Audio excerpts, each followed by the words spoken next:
दोस्तों, यह घटना हरियाणा के पंचकुला जिले की है।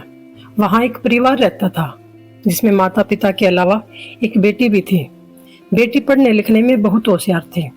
वह सोचती थी कि वह बड़ा अफसर बनकर अपने माता पिता का नाम रोशन करेगी और समाज के लिए भी अच्छा काम करेगी।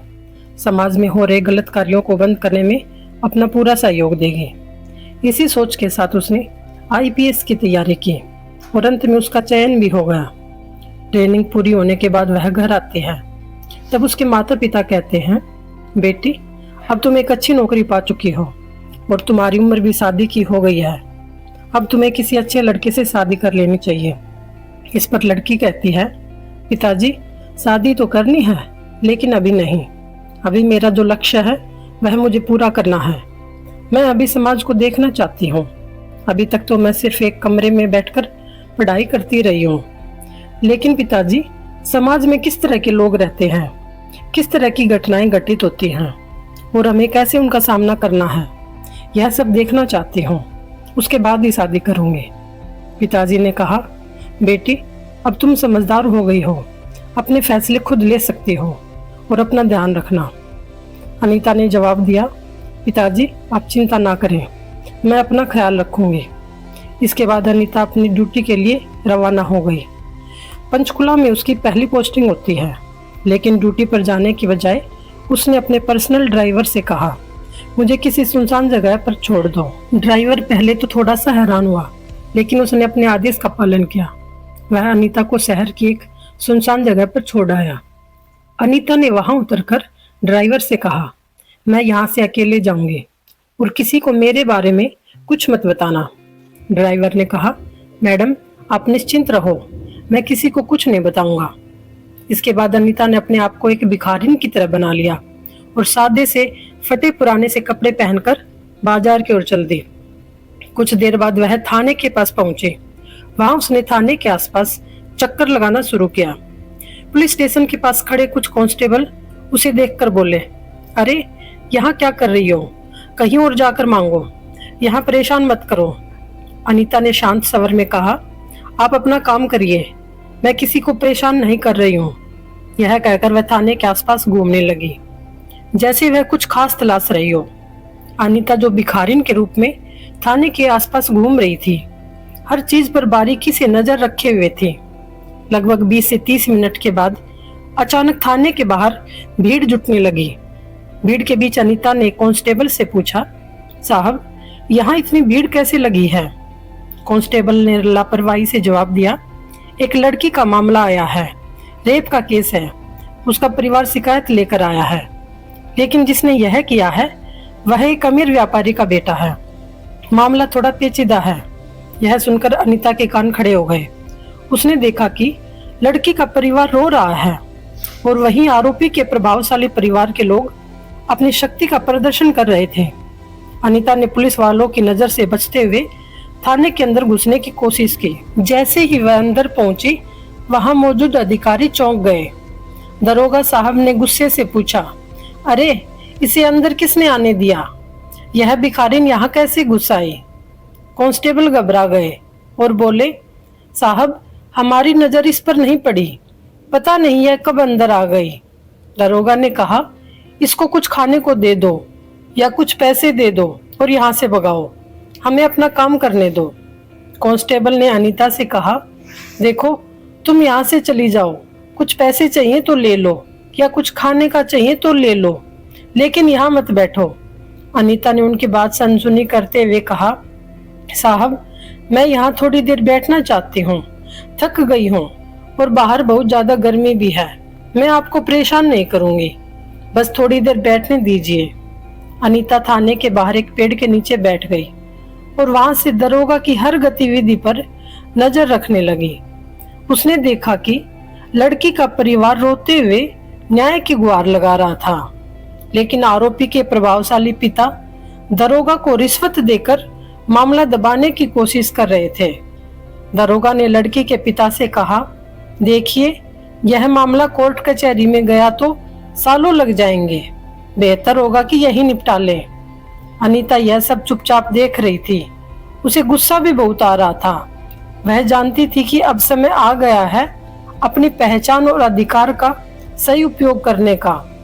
लड़की के माँ बाप दरोगा के सामने हाथ जोड़कर गिड़गिड़ा रहे थे। माँ रोते हुए कहती है, साहब हम गरीब लोग हैं, हमारे पास पैसे नहीं हैं आपको देने के लिए, लेकिन मेरी बेटी के साथ जो हुआ है उसके लिए इंसाफ चाहिए। आपसे बस यही निवेदन है, कृपया हमें न्याय दिला दीजिए। दरोगा ने उनकी बातों को अनसुना करते हुए कहा, देखो कानून सबके लिए बराबर है, लेकिन यहाँ काम आसानी से नहीं होता। तुमसे जो बन पड़े वह करो, वरना वापस जाओ। उधर अमीर पक्ष के लोग जो पहले से ही दरोगा को मोटी रकम दे चुके थे, मुस्कुरा रहे थे। उनके पैसे से दरोगा का रवैया पूरी तरह बदल चुका था। अब वह लड़के के परिवार के पक्ष में बोलने लगा और गरीब परिवार को डांटते हुए कहने लगा, तुम लोग यहाँ तमाशा मत करो, चुपचाप यहाँ से चले जाओ। कोर्ट में जाना है तो जाओ, लेकिन यहाँ हंगामा मत करो। गरीब पिता जो अंदर से टूट चुका था कहता है, साहब हमारी बेटी के साथ अन्याय हुआ है, आपके पास इंसाफ की उम्मीद लेकर आए थे, लेकिन आप हमें ही डांट रहे हैं। क्या गरीबों को न्याय मिलना इतना मुश्किल है? अनीता यह सब कुछ चुपचाप देख रही थी। उसने देखा कि दरोगा किस तरह से अमीरों के पैसे के लालच में आकर गरीब परिवार को प्रताड़ित कर रहा है, लेकिन वह अब भी चुप थी। दरोगा गरीब परिवार से कहता है, तुम लोग घर जाओ, मैं तुम्हारे केस को देख लूंगा, गहराई से जांच करूंगा और जल्द से जल्द रिपोर्ट तैयार कर कार्यवाही करूंगा। लड़की का पिता कहता है, साहब हम आपके भरोसे हैं, हमें अपनी बेटी के लिए न्याय चाहिए और कुछ नहीं। दरोगा बड़ी सहजता से जवाब देता है, ठीक है तुम चिंता मत करो, मैं सब संभाल लूंगा। लेकिन जैसे ही गरीब परिवार थाने से बाहर निकलता है, दरोगा अमीर व्यक्ति से पैसे लेता है और उनके पक्ष में कार्यवाही करने की योजना बनाने लगता है। जैसे ही लड़की के माँ बाप थाने के बाहर आते हैं, अनीता उन्हें रोक लेती है। वह उनसे पूछती है, क्या हुआ, पूरा मामला बताइए। गरीब पिता थोड़ा चिढ़ते हुए कहते हैं, यह हमारा निजी मामला है, तुम्हें इससे क्या मतलब, तुम अपना काम करो। गरीब परिवार को यह पता नहीं था कि वो जिससे बात कर रहे हैं वो भिखारी नहीं, बल्कि एक आईपीएस अधिकारी हैं, और ना ही थाने में किसी को यह बात पता थी कि भिखारिन के रूप में बैठी हुई अनीता यहाँ की नई नियुक्त हुई अधिकारी है। अनीता ने फिर से पूछा, आप मुझे सब कुछ बताइए, मैं आपकी मदद करना चाहती हूँ। आखिर आपकी बेटी के साथ क्या हुआ? गरीब परिवार ने अनीता को सारी बात बता दी, लेकिन जैसे ही उन्होंने देखा कि यह भिखारिन बेहद समझदार लग रही है और कभी कभी अंग्रेजी में भी बात कर रही है, तो वे सब हैरान रह गए। थाने के कुछ पुलिसकर्मी भी यह सब कुछ देख रहे थे। तभी एक कांस्टेबल अनीता के पास आता है और बोला, तुम कौन हो, हमें सच बताओ। अब अनीता अपने असली रूप में आ गई। उसने कहा, मैं यहाँ की नई एसपी हूँ। यह देखकर सभी पुलिस वाले डर गए। अनीता ने दरोगा को डांटते हुए कहा, तुम गरीब परिवार के साथ अन्याय कर रहे हो। मैंने अपनी आंखों से तुम्हारी सारी करतूतें देखी हैं। अब तुम्हारे खिलाफ सख्त कार्यवाही होगी। थाने के सभी पुलिसकर्मी डरे हुए थे। दरोगा घबराकर माफी मांगने लगा, लेकिन अनीता ने उसे सख्त लहजे में चेतावनी दी कि अब वह गरीब परिवार को न्याय दिलाकर रहेगी। अंत में अनीता ने गरीब परिवार को इंसाफ दिलाया और थाने के कर्मचारियों को उनकी लापरवाही और भ्रष्टाचार के लिए सजा भी दी। अनीता, जो अब अपने असली रूप में आ चुकी थी, थाने के पूरे स्टाफ को एक जगह एकत्रित होने का आदेश देती हैं। उसने दरोगा और को सभी कांस्टेबल को अपने कर्तव्यों के प्रति की गई लापरवाही और भ्रष्टाचार के लिए सख्त फटकार लगाई। उसने दरोगा से कहा, तुम्हारी ड्यूटी न्याय दिलाने की थी, लेकिन तुमने अपनी जिम्मेदारी को पैसे के लिए बेच दिया। अब तुम्हें इसका अंजाम भुगतना पड़ेगा। थाने में मौजूद सभी लोग हैरान थे।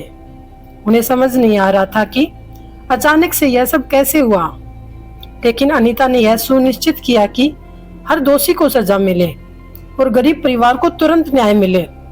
इस घटना के बाद पूरे शहर में आईपीएस अनीता की चर्चा होने लगी। लोग उनकी तारीफ कर रहे थे।